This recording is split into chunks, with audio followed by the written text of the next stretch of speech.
പകുതി കഴിഞ്ഞാൽ കേരളത്തിൽ നല്ല മഴ കിട്ടും. അങ്ങനെ വരുമ്പോൾ നമ്മൾ ചിലപ്പോൾ മടക്കി കൊടുത്തേക്കാം എന്ന് വിചാരിച്ചിട്ടുള്ള ഒരു കടം മേടിച്ചതാണ്. അത് മടക്കി കൊടുക്കാതിരിക്കാൻ കഴിയില്ല. നമ്മളിപ്പോഴും ഈ ഫുട്ബോളിന്റെ സമയത്ത് നമ്മളത് മടക്കി കൊടുത്തുകൊണ്ടിരിക്കുകയാണ്. അല്ലെങ്കിൽ നമുക്ക് കിട്ടുകയില്ല. ബാങ്കിൽ നിന്ന് ലോൺ എടുക്കുന്ന പോലെ അതിന് ഒരാഴ്ച അവധി പറയാനോ നോട്ടീസിന് കാത്തിരിക്കാനോ ഒന്നും കഴിയില്ല. അത് അപ്പം തന്നെ കൃത്യമായിട്ട് നമുക്ക് മടക്കി കൊടുക്കണം. അപ്പൊ നമുക്ക് വൈദ്യുതിയുടെ ലഭ്യതയ്ക്ക് ഉണ്ടാകുന്ന പ്രയാസങ്ങൾ മനസ്സിലാക്കി എന്ത് വേണം, ഉപയോഗിക്കുന്നതിലൊന്ന് ശ്രദ്ധിക്കണം. ഇന്നലെ ഞാൻ ചാനലിൽ ഞാൻ കണ്ടില്ല, എൻ്റെ മകൾ എനിക്ക് അയച്ചു തന്നു.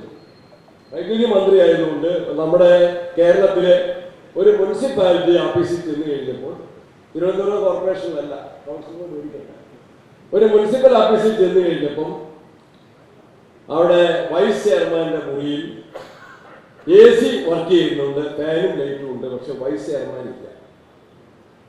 സ്റ്റാൻഡിംഗ് കമ്മിറ്റിയുടെ ചെയർപേഴ്സന്റെ മുറിയിൽ ചെന്നു.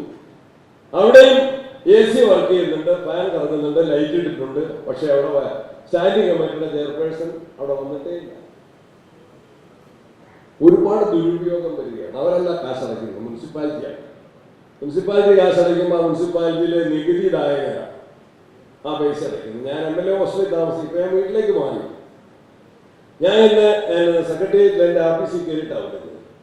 അത്യാവശ്യം ഫയൽ നോക്കി കൊടുക്കാൻ ഇറങ്ങുന്ന സമയത്ത് ഞാൻ PS ഉണ്ടായിട്ട് പോലും PS-നോട് AC-യും ലൈറ്റും ഓഫാക്കാൻ പറഞ്ഞു. അതിപ്പോൾ മന്ത്രി ആയതുകൊണ്ട് മാത്രമല്ല, MLA ആയിട്ട് നിൽക്കുന്ന സമയത്ത് ഞാൻ MLA ഹോസ്റ്റലിൽ നിന്ന് ഇറങ്ങുമ്പം സ്വിച്ച് ഓഫ് ആക്കി വരുന്നു. എന്നേക്കാൾ മുതിർന്നൊരു എൻ്റെ നേതാവുണ്ടായിരുന്നു.